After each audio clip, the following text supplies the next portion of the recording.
I almost took my own life like a couple weeks ago, and I found God. And I hate crying, man, so I'm going to keep it together. God restored me, baby. That's the only reason I'm here.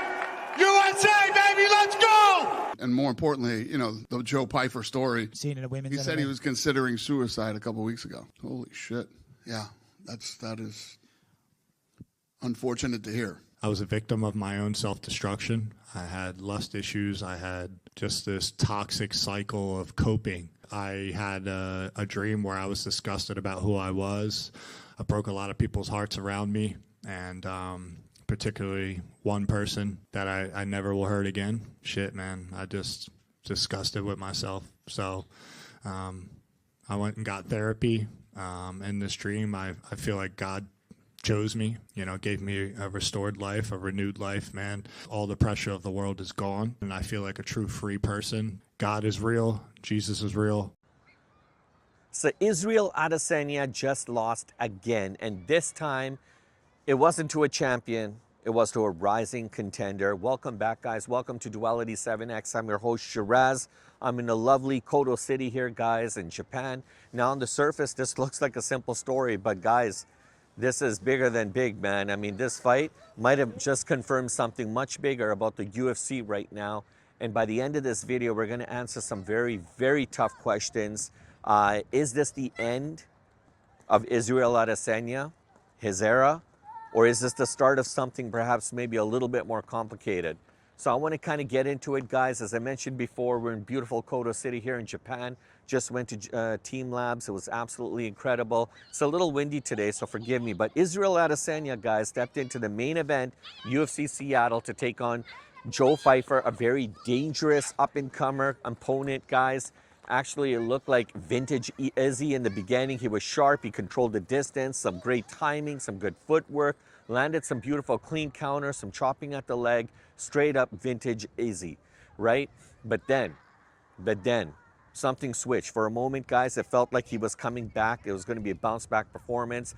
We're going to see Izzy as the, you know, back in the spotlight again. But then something changed, something that we don't understand. I don't know if it was mental.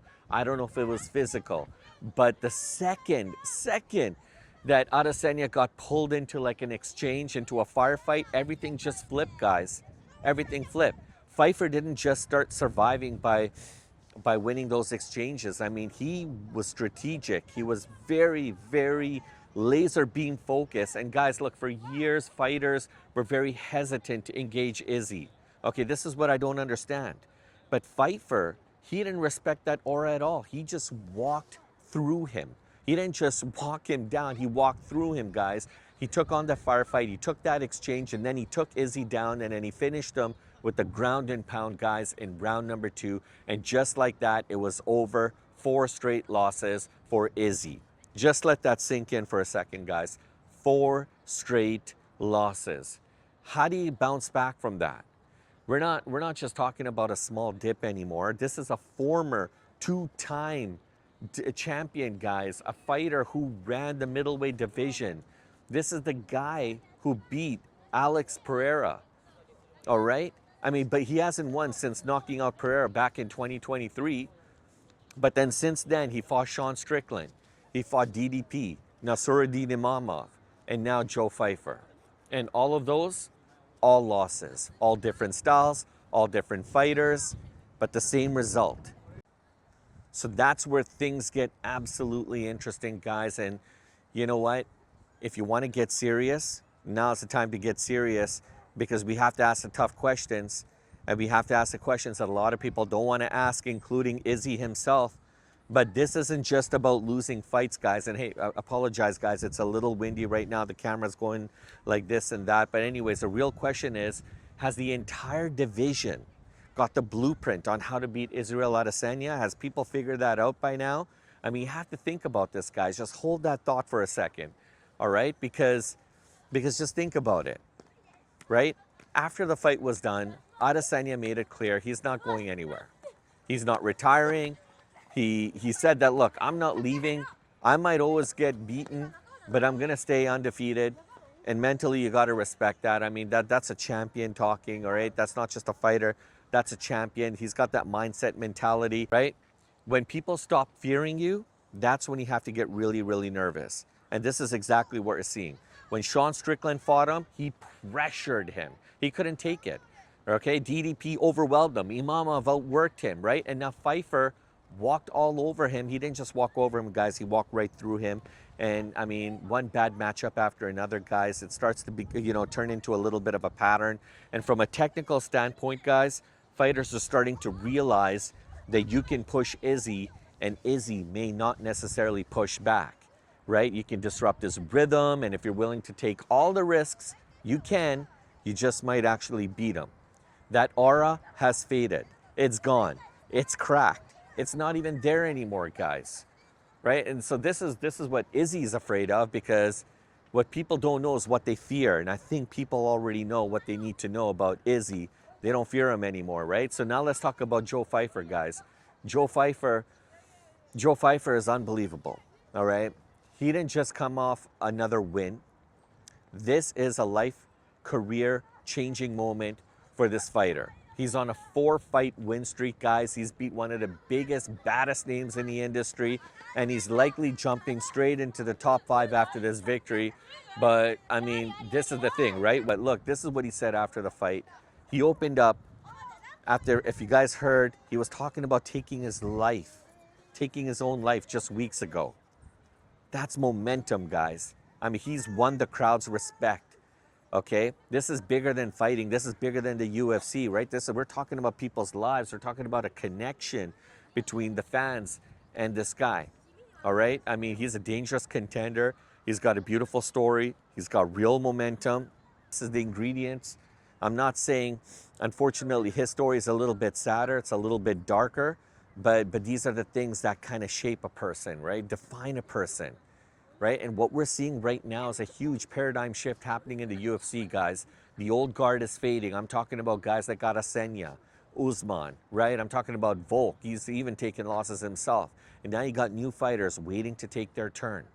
And when they get an opportunity, they're taking it. They're taking it fast. From a business standpoint, this is where the UFC benefits, and a lot of people, stakeholders, and people have any kind of a shared interest in this. They're all loving this, guys. New matchups, new storylines, new emerging fighters. And then you got this trade-off. You lose these dominant champions from the past, but you can replace them with new fighters from the division. And right now, 185 pounds just got wide open. It's wide open, guys. And there's a lot of people talking about it. So anyways, guys, the question comes down to is, what does this all mean, right? Does Israel Adesanya still have enough in the gas tank to prove to the world that he's still relevant in a world that's changing, in a division that's continuously evolving? All right? The question isn't, can he do it? The question is, will he do it? Will he become a champion again? Can he evolve? Can he evolve with everyone else, in a division that subsequently kind of, in my opinion, has figured him out already? But look, this fight won't just be remembered as a loss. It's going to be remembered as the moment, the era of Izzy and perhaps the old guard has officially faded. But on the flip side, guys, I want to know what you guys think. I want to know your thoughts and comments. Is Israel Adesanya still classified and considered to be an elite fighter? I mean, it's going to be interesting to see what happens. But I'll tell you one thing.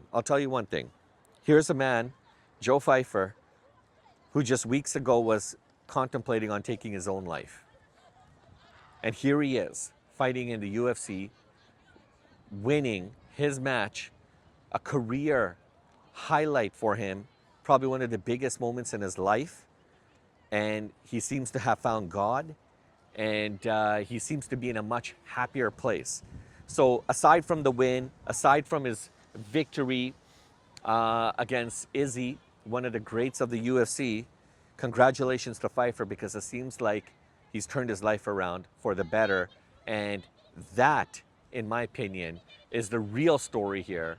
And that in itself, he could say that he's a champion. Anyways, guys, it's a beautiful, beautiful day here. Bayside, a waterfront here at Koto City here in Japan. just came from Team Labs. I'm going to try to see if I can post some little snippets, some video images here after this video is done. I want to thank you guys for sticking around. Please make sure to smash a like and subscribe. Hit the notification so you guys never miss a beat. The pleasure was all mine. And as usual, I look forward to catching you guys in tomorrow's video.